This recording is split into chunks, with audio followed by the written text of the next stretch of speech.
Welcome to the Forensic Cop Podcast. Let's talk about Liverpool. Hypothetically speaking. All right, so living in a hypothetical world, let's say we're at the end of the season, and for one reason or another, and there can be a number of reasons we can talk about, but say there's one reason or another, Liverpool has to get rid of either Salah or Mane. So either they don't get along anymore, which I feel like we're starting to see a bit of tension already, or maybe Liverpool needs the money, or, Barcelona comes knocking and they need to give up one of the two. Who do you give up and who do you keep? Okay. Or you can turn around and say, I give up both. There's so many caveats to that. Okay, so we're assuming that we're still in the Champions League. This is not a chaotic season where we finish seventh and we have to sell in order to, or because the players want to leave. So that's the permutations that may exist. So say this year goes great. We won the EPL. We did very well in Champions League. Maybe we didn't win it. Maybe we did, whatever. What do you do in that scenario? Okay. So looking at their ages, they're very similar. Mane is a couple months older than Salah, so it's pretty much negligible. And I'm assuming that we're still in the Champions League. I'm assuming that they only want one of them wants to leave because it makes sense for Liverpool to sell one of them and to replace them with a younger player of equal potential or existing talent. Like, well, yes or no. It could also be that it's just come to a head. The two of them can't exist on the same pitch anymore. The underlying friction that's clearly been there for maybe a year or two now has boiled over, and you need to get rid of one of them. Okay, I'm asking too many questions because it's okay. So, but would it even impact if you needed to get rid of one of them for the money, or you needed to get rid of one of them because they don't coexist anymore, or you needed to get one of them because you needed some sort of refresh? I guess I've been thinking that maybe there's a different person, but at the end of the day, I think you're probably looking at the same guy. Who would you take? And I have a feeling you and I would take different guys. Okay. My heart says I would keep Mo Salah for several reasons. Number one, he's more prolific. He has more star power, which is crazy that I'm even mentioning that as a reason to keep him. And I also think that he has more potential to remain at Liverpool for his entire career, which is what I would like the one that I keep to do. So if we're going to sell one of them, I don't want to sell the other one next year, if that makes any sense. Well, that's an interesting way to look at it. Yeah, okay. Yeah, so I would sell Sadio Mane. And I also think, I also think we'd be able to get more money for him from a team like Real Madrid. Really? So I'll tell you, I would go with Salah, in part because looking at his Twitter and Instagram followers, looking at his drawing power, looking at the fact that he brings the whole of Egypt with him, that to me is worth a lot of money. So one, I pick him for that. The other one is I think that Mane is great, and there's a lot that he does to like, but at the same time, I feel like Salah has just that little bit more, because I feel like when you're watching the game, they're always putting two or three guys on Salah where they're not necessarily doing that to Mane. Mane gets taken one-on-one usually, but the defender's always getting help with him. And so the guy that's pulling that extra defender in, to me, I consider him more valuable. Whether he does more or not, just that idea of Salah is scaring people enough to pull the defender, which opens things up. So that's why I feel he's more valuable. It's funny because you and I are agreeing to keep him and sell him for the exact same reasons, right? We both want to keep and sell Salah because we feel he's the better fit for Liverpool or the better player. So I'm not sure anymore if he's the better player, because Mane has looked great. Salah is a better all-round. Well, I don't even know how to frame this. Because here's the thing. You're right. Salah, I would say, is better all around in the skills that he has. But Mane is much better at coming back and much better at, I don't want to say discipline, because I mean, he's a bit of a hothead sometimes, but he does, like, he's the guy that gets to the goalie when the goalie's making a kick out and gets that free goal, where I don't remember seeing Salah make that like blind run at a goalie as often. So I No, feel I get it. like Mane gives you a bit more of that. I don't want to say desire, because I don't think that's fair to Salah, but Mane just seems to have more of that kind of enthusiasm for it, as it were. I kind of compare them on a lower level, of course, to Messi and Ronaldo, right? I think we would both agree that, or maybe you don't agree with me, but I believe that Lionel Messi is the better or the more skillful player, the better player. But Ronaldo is probably the one that I'd want in my team because there's something he has a lot more graft and determination and consistency. But Messi is the type of player that can turn nothing into something at any moment. And of course, Ronaldo could do that too, but there's just something about Messi. He has that star quality, which I would compare Mo Salah to Sadio Mane. I would much rather have Sadio Mane in my starting 11 above Mo Salah because he's more consistent and I know what to expect. But Mo Salah, it can just create something out of nothing, and over the course of a season or to be a top team, it helps to have at least one player like that in your team that can just turn a loss into a win on the worst day possible, if that makes any sense. Yeah, it definitely makes sense. You've actually now got me potentially reconsidering, which is crazy, because you brought up Ronaldo and Messi, and I see Ronaldo and Messi a little bit differently than others. I'm kind of on the Pele train when he was asked, like when Pele was asked about what he thinks of Messi, and he's like, don't compare me to him. Like, I had a left foot, I had a right foot, I had a header, I had everything. Like, this guy's got one foot, which is a phenomenal foot. But I look at a guy like Cristiano Ronaldo, who, if there's a corner, I mean, Messi's not getting it. Messi's taking the corner. He's not heading it in where Cristiano Ronaldo is. So now I'm thinking, I mean, how many times have you seen Salah head a ball? Whereas, Mane can legitimately head a ball. He can legitimately get up there and he's a bit more of a threat in the air. True. And I suppose the point is, if I were to have one of them to build my team around, I would always pick Mo Salah, just like I would always pick Lionel Messi. Is he the most adept at running up and down, going back and defending? Of course not, right? But he's a team that you can build around with proper parts to complement him. Sadio Mane is an exceptional player, and like I said, I would always pick him in my team ahead of Mo Salah on any given Saturday. However, looking at the broader picture, I would pick Mo Salah over the course of a season than Sadio Mane, right? So, for instance, our next game coming up next weekend, I would rather have Mo Salah. Well, if we had to miss one of those players, I'd be more comfortable going into the game with Sadio Mane than Mo Salah.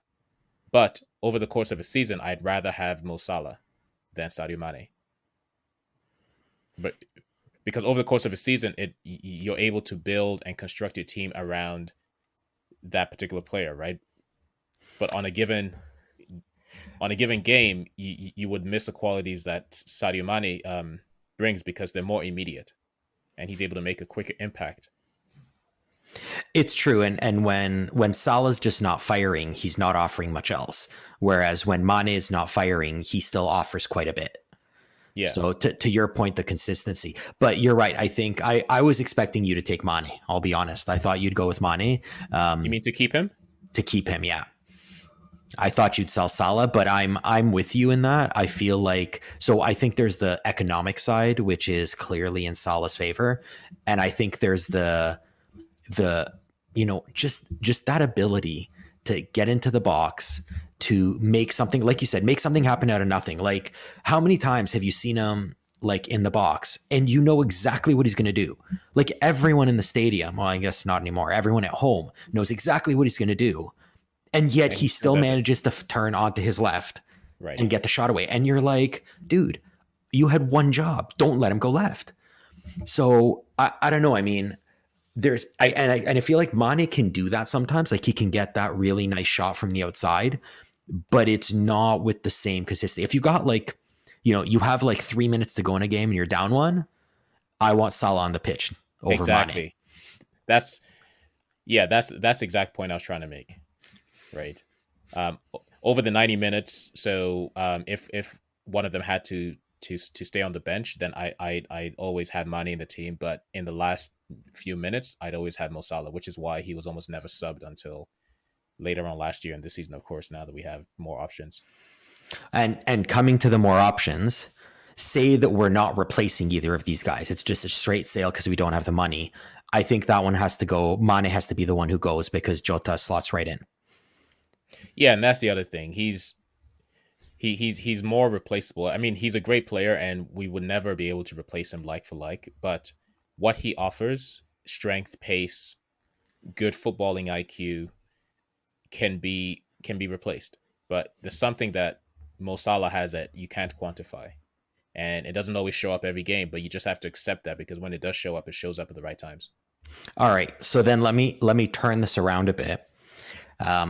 I'm actually surprised we agreed so much on this one.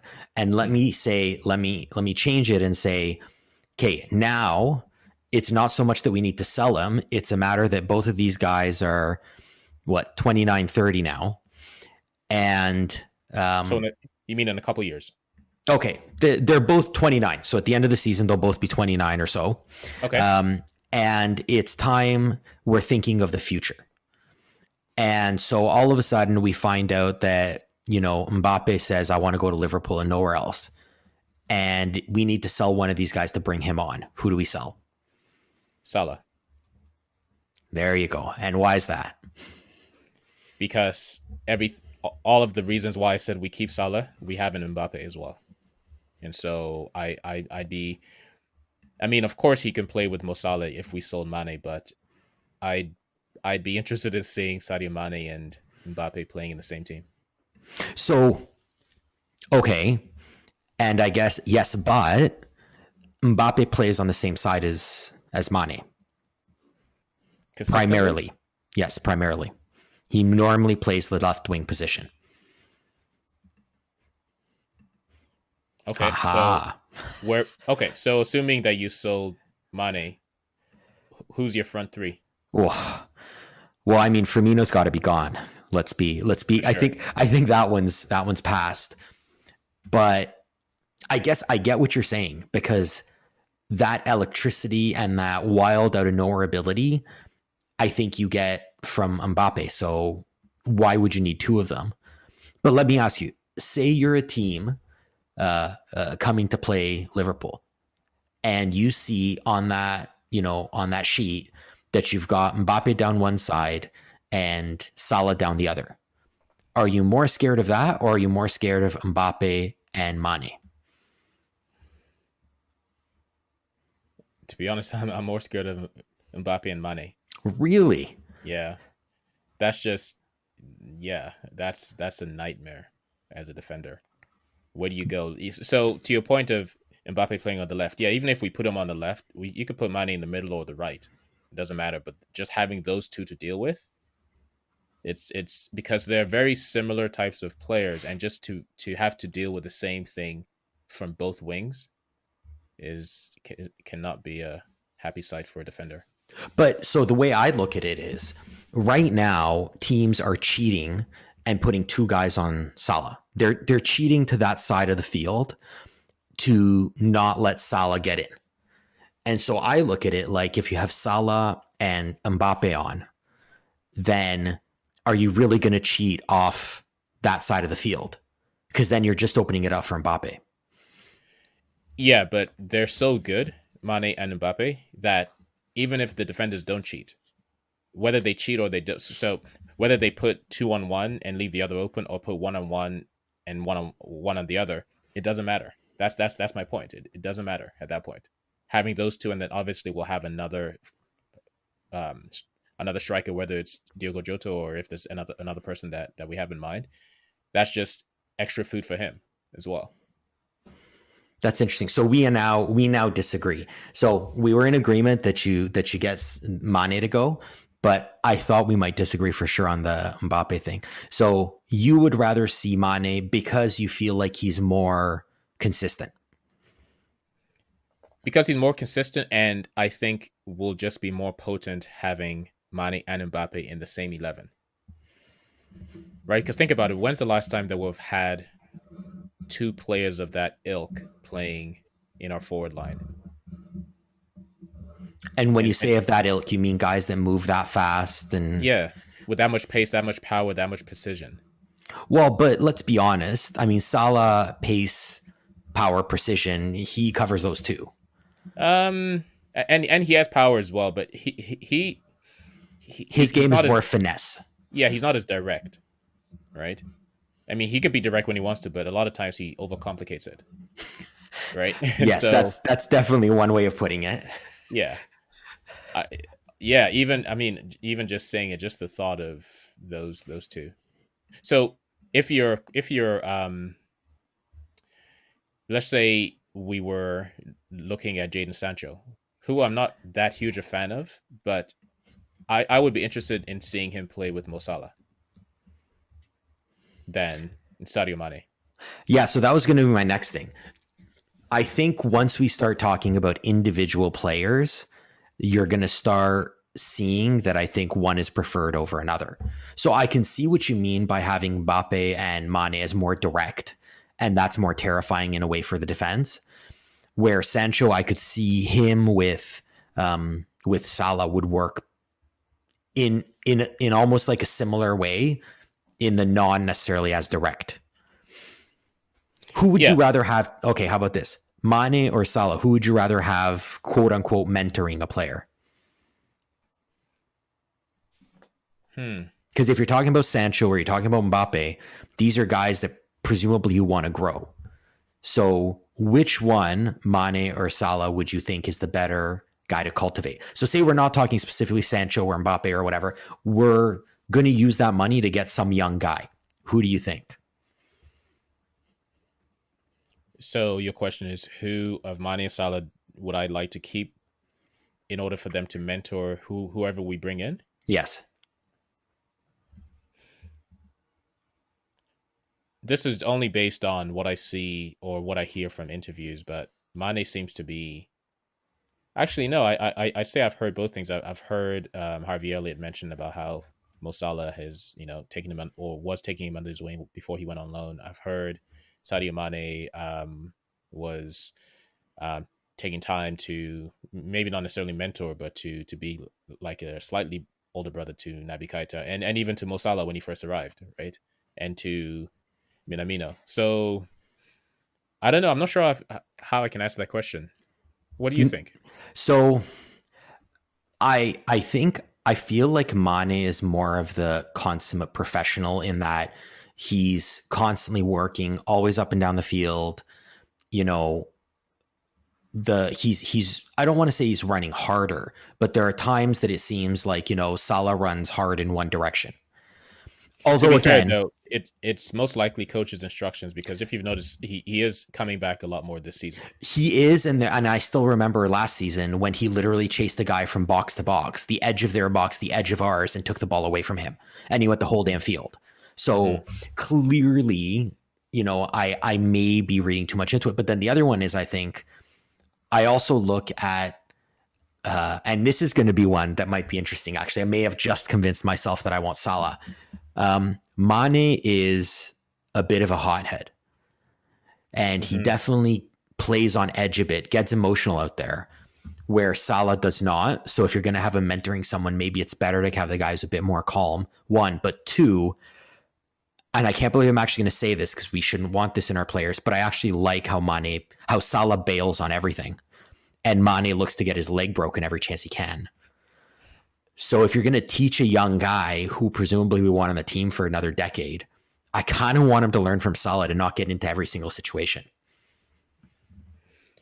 Yeah, the whole mentoring thing is, we're only looking at this from the outside in, right? There's a lot more mentoring that takes place behind the scenes, away from the 90 minutes. There's probably no mentoring happening on the 90 minutes by the mentor. Right. No, I totally agree. And chances are, if it's in the 90 minutes, it's going to be, Hendo who's going to be doing most of the instruction, shall we say. Right. So but say this new player is coming in and watching the old guard, as it were, playing. Who would he learn more from, or who would be more of a better influence? And I guess for me, like I'm just thinking about the last game where Mane tried to put his leg through the goalie, and I thought for a second he'd broken his leg. Like that kind of stuff, I don't want any young kid learning. That's not worth it. Not in a season where we've already been decimated and like we don't have the players to spare. Yeah. So let me ask you a question. I'm going to say that Mane and Salah have not even played well together for 3 years.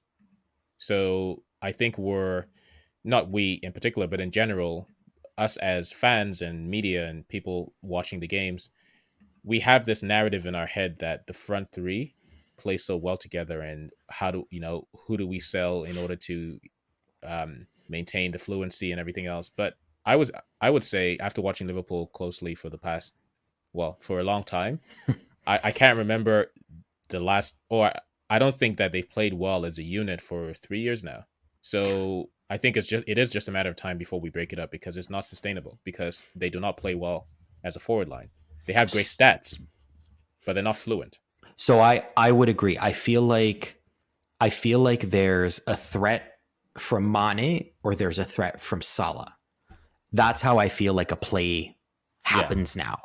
Where before 3 years ago, to your point, there was like just a terrifying threat because there were three guys and they were going to do something and it was going to be super awesome. And as a defender, you were just like, man, I hope they miss because I probably can't stop it. Right. Now, they definitely, the fluidity is completely gone. And what I would say is, I mean, I suspect Firmino's a big part of that. But I wonder, is it a case where, they're just not able to get the most out of each other for whatever reason? Because think about games where like Mane has been sat or Salah's been sat or one of them have been injured, and it almost feels like the other one starts looking a bit better. Yeah. I think it has less to do to your starting point of this conversation. I think, yes, there's probably some slight tension, but if there is, I think it's all related to the game itself, and I don't think there's any personal clash there, personality clash or anything. And I think they've just, because they've been playing together for about 4 years now for Liverpool, right? I think Sadio Mane has been here 5 years, Mo Salah maybe 4, and I think they're just growing to a point where they're growing apart, right? Because when they joined, they were in their mid-20s, like 23, 24.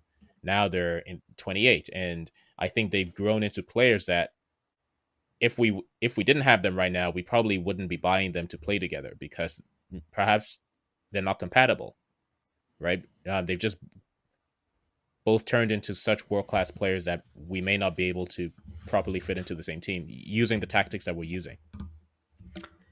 And I think that's okay. Like, I think that's okay, right?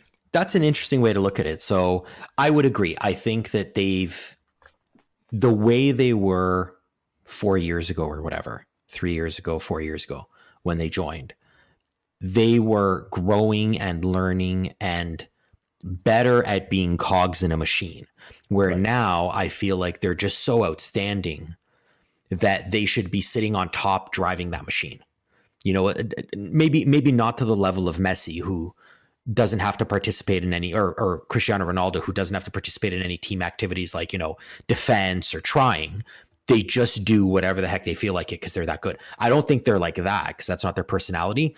But I feel like maybe you want a team like they should have their own kind of offensive set, as it were, as opposed to sharing and maybe they're holding something back a little bit. When they're playing with each other, they have to hold something back because they can't be as dominant on the ball. And I think we see that, right?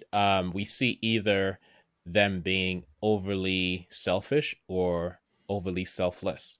And it's about trying to find that happy medium where they just pick the right moment to not pass, or they pick the right moment to pass, right? And unfortunately, it's been very painful watching the past couple seasons. Yes, we've been winning and scoring goals, but it's painful because it seems as if they're trying to learn how to still have that natural instinct of how to play together, when really they're just, to your point, they're growing into deserving their own team with their own, with the tactics to be built around them. So they're at a point where they either have to be on a team that's built around them, or they accept that they are part of a cog. Like if either of them went to Real, then they have to accept that they're just another Galactico, right?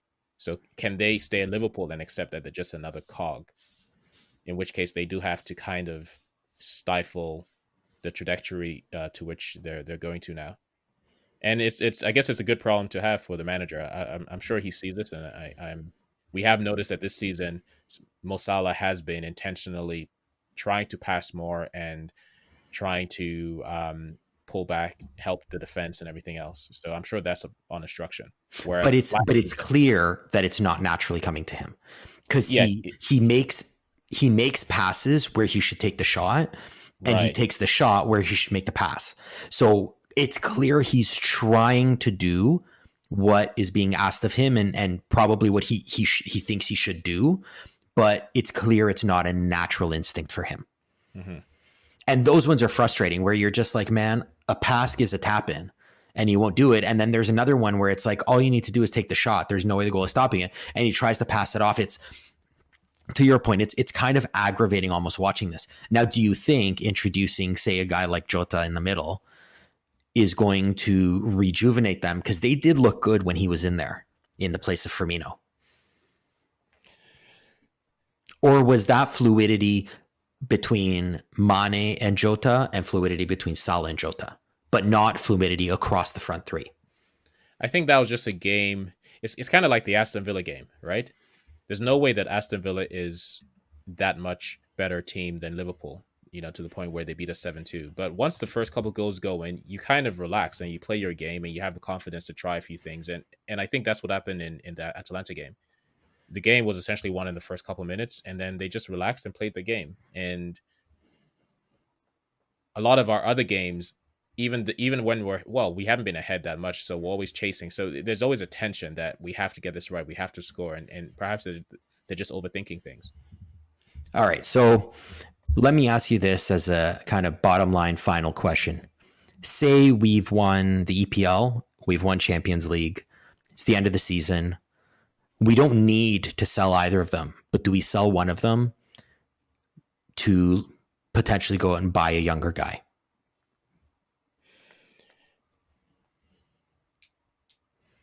Or do we try to run it back again next year? I think going into next season, it's in everybody's interest that we have another attacking option. Whether or not we sell one of them next season to make space, I think it's important enough to have another attacking option, because Diogo Jota has started the season well, but he's not going to continue that, right? It does take time to break into this team. And so there will be spells where he won't be scoring, and then we'll be asking him to be benched and everything else. So we do have to give him patience, because he's only 23. And so I think if there's somebody else on the horizon in that age range, 22, 23, that we can bring in next year just to get accustomed, I would do that.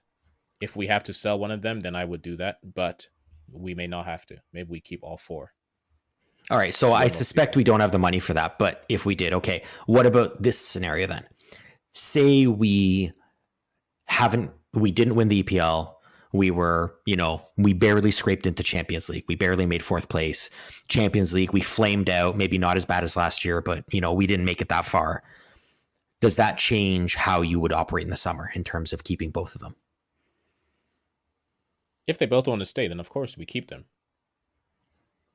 But you're suggesting that we have to generate like 80 mil? So I personally, from looking at the numbers, I guess I'd need to wait until their financials come out. But I suspect that we need to generate some money one way or another in the summer. But even if we didn't, I'm kind of at the point where I feel like we've seen the best that Salah and Mane are going to produce. And we're now getting diminishing returns. And I would want to sell them at peak value. I think that they're both about as close to peak value as they'll ever be. Because once they get to 29, 30, then that dollar amount's going to start dropping. So if we can turn around and convince, someone to pay us 130 for one of them, we take that money, add a little bit more, and get Mbappe or get somebody else, some young guy to come in. I would actually do that for sure if we don't win it all, and probably even if we win it all, because I just kind of feel like their time's up.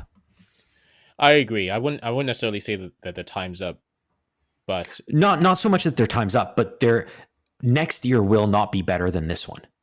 And right. we'll continue seeing a decline. And again, when you're at the levels of Mane and Salah, a decline is still better than every team out there. But I just feel like we've reached their peak. They haven't figured each other out to the point that, they're the unstoppable duo. There's clearly a lack of fluidity. So, get the money from one of them, bring somebody else in new, and let's try to refigure that out. Because again, they're going to be 29 next year. So we need to, get a little bit younger. Strikers don't get that much better in their 30s.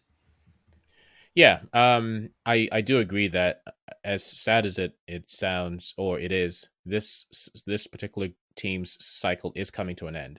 Right. And so we don't want to wait even an extra year for that and then kind of be playing catch up with or trying to aim for top 4 every season. We want to continue at the top, and so I would agree. This may be the last season that we would have them both at the club.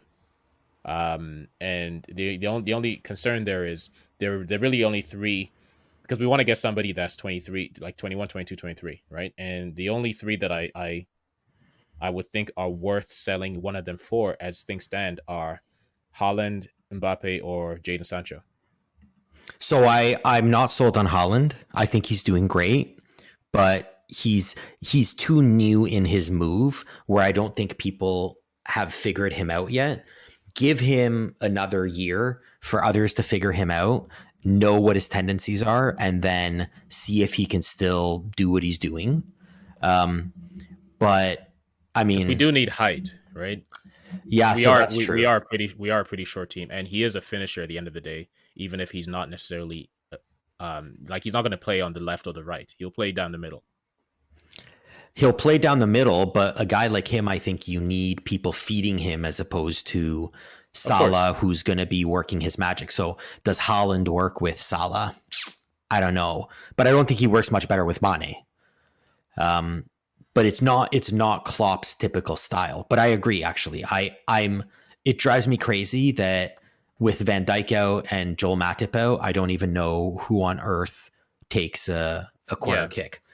There's no point taking corners. In fact, when we get a corner, we should kick it all the way back to Alisson and then kick it out for a corner for them, because I think we're more potent when they're attacking us. No. So technically we were when Van Dijk was there to defend the initial header. Now that he's not there, I'm scared. Good point.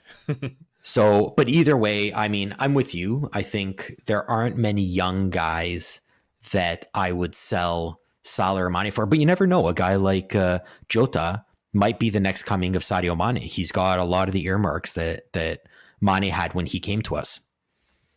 Yeah, I'm a little bit more cautious with that, because I don't expect, and I don't want us to continue playing 4-3-3 for the next 10 years, right? So when Klopp first came, the concept of having a front 3 was not even on the radar. He just kept, it appeared as if it was just something that we stumbled into, and then that now became our template.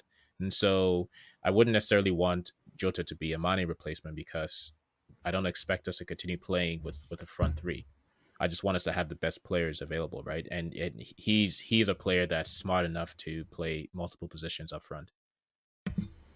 Yeah, I can see that too. I think the 4-3-3 works with your current personnel, but it's clear that it's not working with all the players that we have right now.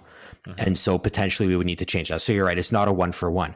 But in that case, say we do decide to go with a front 2, I would say Salah and Mane are not the front 2 that you want. They cannot be, no. So in that case, say we now transition to a front 2, which one do you keep? Salah. Yeah. I think Mane is a winger. Yeah. I would agree. So, yeah, I don't know. I think Salah's probably the guy worth keeping. That being said, what are the chances one of them's gone at the end of the year? I think very high for all the reasons that we've mentioned. And I don't even think that it would have anything to do with a personality clash or tension or anything like that. I think purely footballing, financial reasons, it'll make sense to begin looking towards that. For more stories, analysis, and articles, go to the forensiccop.com website.